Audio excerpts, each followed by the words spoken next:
Arriba l'estiu. Bona època. Malgrat la calor, és temps de vacances majoritàries. Tranquil·litat, poca roba de vestir i de fer el llit.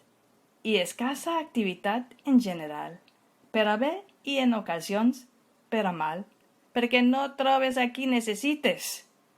I especialment és una temporada de viatges. Uns contaminant en cotxe, altres en tren i molts en avió a països diversos i altres exòtics. En aquest panorama estaven la colla de segon de batxillerat de l'Institut de Massamagrell, que durant tot l'any havien arreplegat diners per anar-se'n de viatge de final de curs, amb un bon grapat de problemes amb la venda de loteries, productes de Nadal i diverses ofertes que els havien fet. Però ho havien aconseguit. Tot el viatge no, però més de la meitat sí, i això que el seu objectiu era ni més ni menys que la Califòrnia dels Estats Units. I a quins massamagreiencs i massamagreienques se'ls ocorre anar allà? Doncs el viatge tenia el seu truc que fins a cert punt era una miqueta màgic. Resulta que havia vingut al poble una professora per a donar reforç d'anglès, que era de Bakersfield. A la seva joventut se li afegia una metodologia innovadora i la il·lusió per complicar-se la vida amb projectes aventurers. I fou en una classe on es va produir l'alineació dels planetes i la proposta unànime d'anar-se'n de viatge de final de curs als Estats Units. Aquesta decisió va produir en l'alumnat preuniversitari un furor dinàmic que no es va traduir massa en l'estudi, però sí en la realització d'activitats per aconseguir el seu objectiu d'una forma frenètica. Això sí, amb la complicitat del tutor, que deixava fer i desfer amb l'única condició d'anar al viatge i que no li complicaren la vida.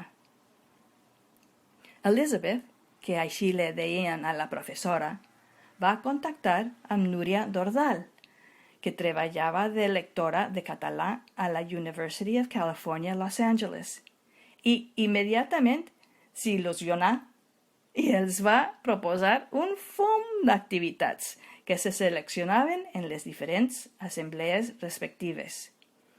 Tenien clar que la seva central seria Los Angeles, on van trobar un motel molt assequible i des d'allí farien excursions per tota Califòrnia, a parcs naturals com el famós desert de Death Valley, a la ciutat de San Francisco i el seu magnífic pont de Golden Gate, per la costa de l'oceà Pacífic, a parcs d'atraccions com el de Disneyland, el primer parc temàtic construït per Walt Disney i que fou obert en 1955, i Universal Studios en Hollywood, platges com Santa Monica i Malibu, inclòs un museu com el MoCA, a proposta de la docent, clar està. I pensat i fet, després de l'espau, autobús cap a l'aeroport i vol directe a Los Angeles. Allí els va rebre Núria, que en un perfecte valencià els va fer de guia nativa, i Elizabeth va poder practicar el que havia après d'aquesta llengua en la seva estada al País Valencià. Foren uns dies magnífics, però d'entre totes les anècdotes, potser la que més els va cridar l'atenció fou la visita al Parc Natural de Yosemite, on tot és a lo bèstia de gran. Ahí se'ls va quedar gravat un os de considerables dimensions que estava sempre donant voltes en un reduït espai, sense gàbia i sense fer cas dels visitants. I clar, varen preguntar en el seu anglès massa magreller, "Why doesn't he escape?" I com és que no s'escapa? Doncs perquè ha estat tota la vida tancat en una gàbia i encara que ara es troba a l'aire lliure, no sap viure d'una altra forma. Molts dels murs que ens empresonen no són reals, sinó mentals. Recordem la cançó de l'estaca de Lluís Llach. I ja hi ha qui s'encarrega que no ens adonem durant tota la vida perquè podria ser molt perillós. Per a ells, quan es tracta d'una dictadura, tothom sap qui posa la gàbia. El problema és quan arriba la democràcia i tothom pot votar i tindre unes llibertats. Aleshores, per què no les utilitza?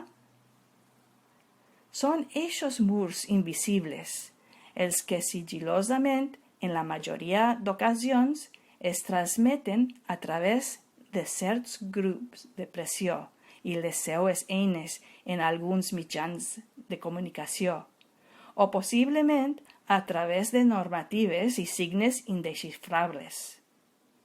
Hi ha gent que es passa tota la vida donant voltes com si estigueren tancats.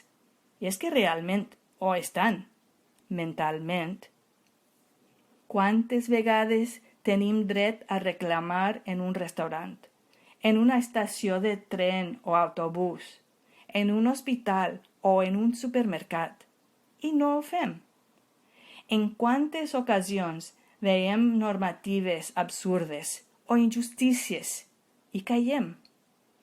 Estem segurs de donar suport sempre a qui ens beneficiarà o ens deixem enlluernar per profetes i mitjans de comunicació?